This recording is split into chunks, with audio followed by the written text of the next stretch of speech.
allegiance to the flag of the United States of America and to the republic for which it stands, one nation, under God, indivisible, with liberty and justice for all. Thank you everyone for being here and those watching on TV. Hope everybody got to enjoy some sunshine today. As far as mayor's report, a really most important thing is I want everybody to be aware that we will have a vigil from our officers tomorrow evening at 7 o'clock at the city riverfront. Would appreciate anybody that can make it. It's been a year already, which is doesn't seem possible, but we'd like to pay tribute. Also, for those that might be interested, at 6 p.m. on Thursday at Rosebud, they're going to have another, I guess we call it a vigil. They're going to walk from the city hall to the cemetery, I believe. So if you would like to attend that one, you're more than welcome to also. So anyway, that's all I really have. We'll go to city administrator. Okay. I was talking about with you at the last meeting about our auditing situation, where we had to go out for bids again, kind of unexpectedly. So today was the deadline for the proposals to be submitted, and we did get 2. So I'm very relieved about that. So myself and Tammy Ellis will be reviewing those proposals and be getting back to you on a recommendation at our next meeting. Also, the Chamber Strategic Planning event that I'd also discussed with you, that 5 representatives from the city attended. It was a really nice event.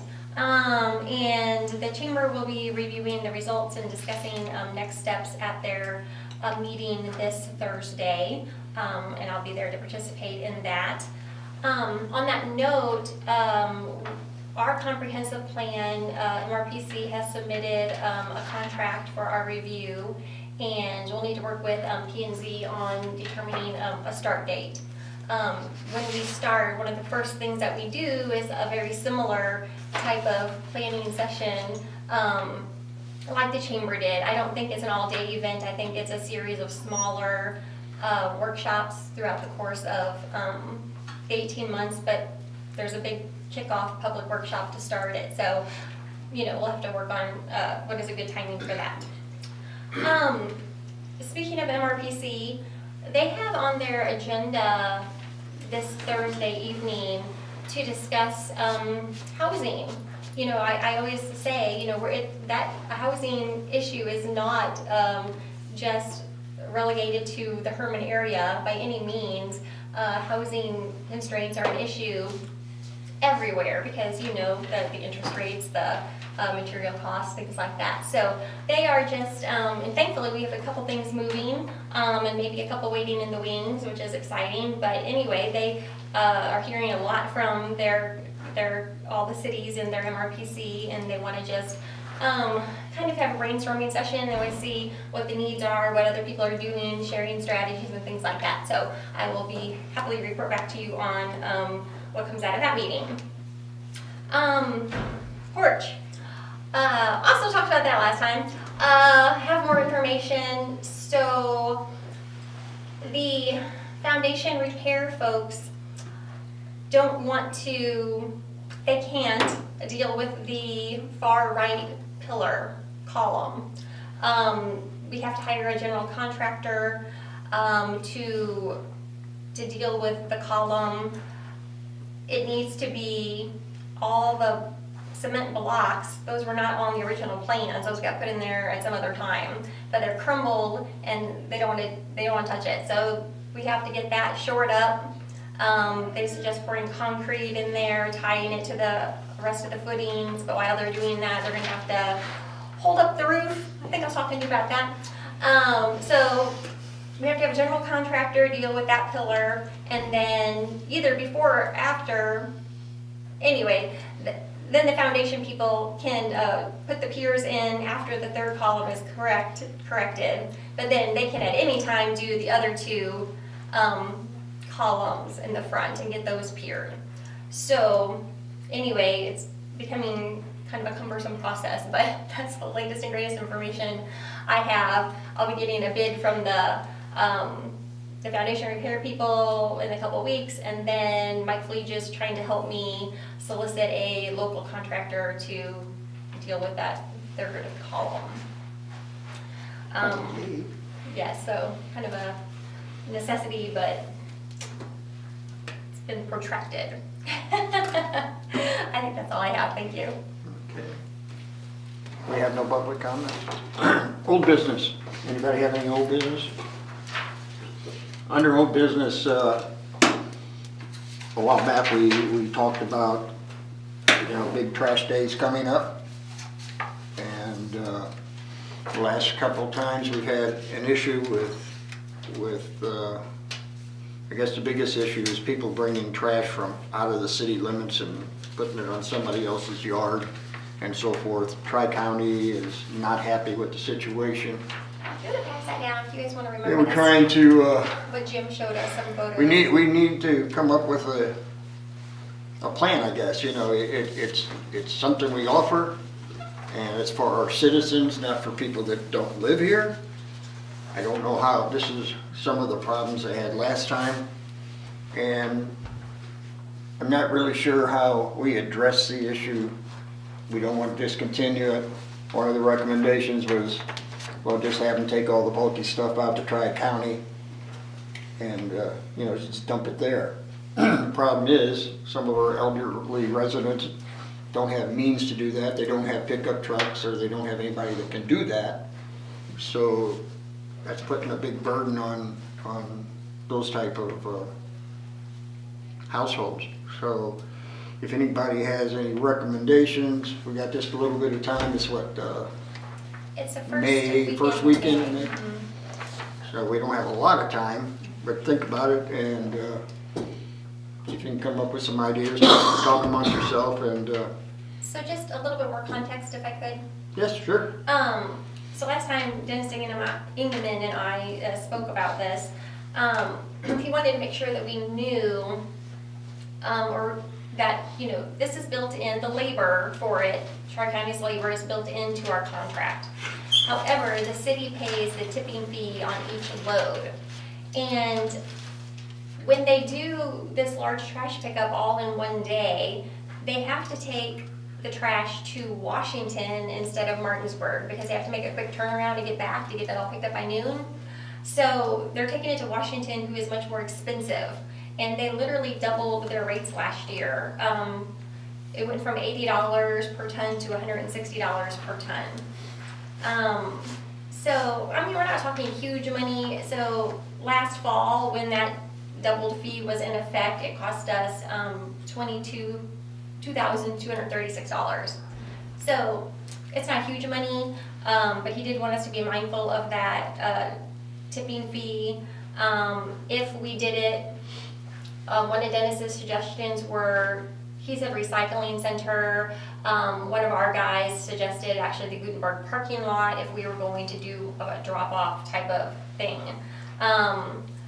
So then if they, the drop-off, the theory there is they would prevent people from, out-of-town people from abusing it because they'd have to bring some sort of proof of residency, like a utility bill or something. That would, it would be hard to get people in the habit of doing that, but that kind of is what it is. I mean, the city wouldn't be open that day, so we couldn't print them off a copy or anything, so hopefully people would be prepared. I know that's the way Owensville does it, and some other cities do it both ways, like Bland, they do a curb pickup, but they have a limit of 2 large items. Not sure how you enforce that exactly, but that's what they do. So, there's pros and cons, definitely, to both. He said if we did the drop-off, they would supply at least one guy to man it, and then it'd be good to have at least one city employee there as well. So, like I said, it's a nice service for the citizens to get curb pickup, but, like so many things, the abuse of a few sometimes make you change things that I don't know. I could go either way on it, really. There's, like I said, there's pros and cons to both. There's a lot of building stuff. Like this one picture looks like cabinets and insulation or something. And They don't pick up building material, They're not supposed to pick up construction building materials. materials. So some things they do leave and then they sit on the curb for a long time. Anyway, think about it, and if you think of any solutions. If we're thinking about it, we need to think about it like fast by Well, that's what I'm next saying, meeting, yeah. by next meeting. So, I'll bring it up again then. Any new business? If not, we'll move to ordinances. The first ordinance on for tonight is bill number 2024-19 for first reading.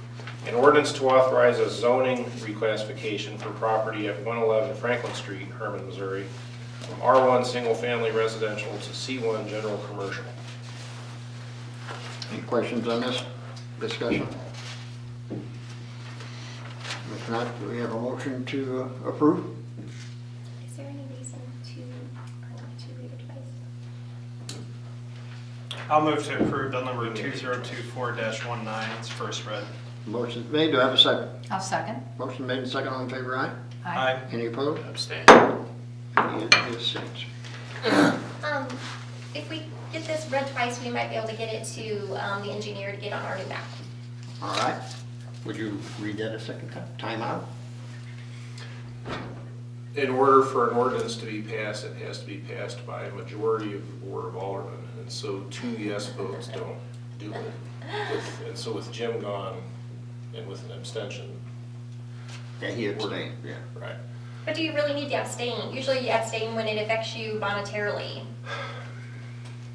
It's my company, or the company I work for, but but it's a rezone application. I mean, what do you think?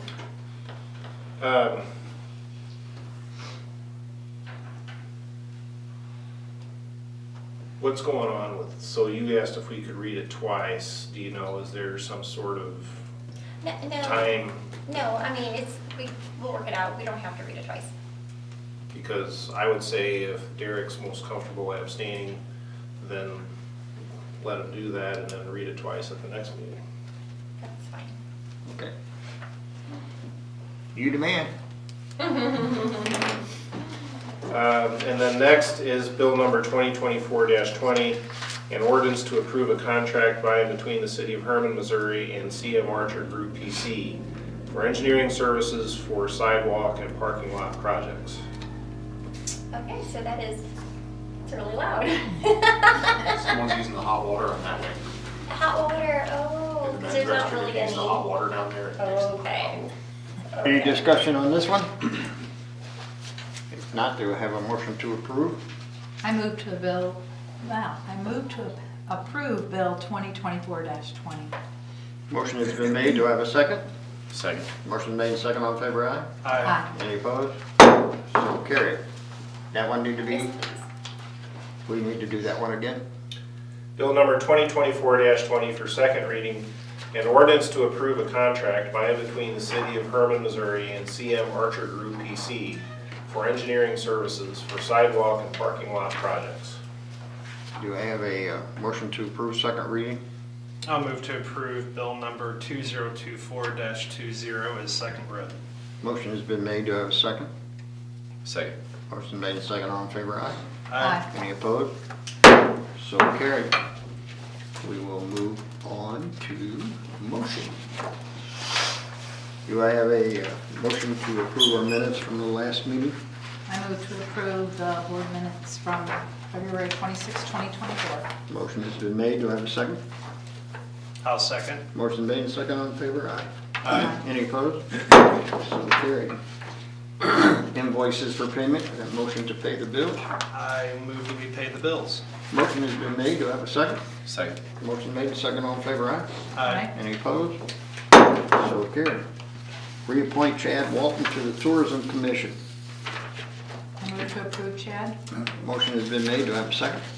I'll second that Chad Walton gets another job. Motion is made and second, all in favor, aye? Aye. Any opposed?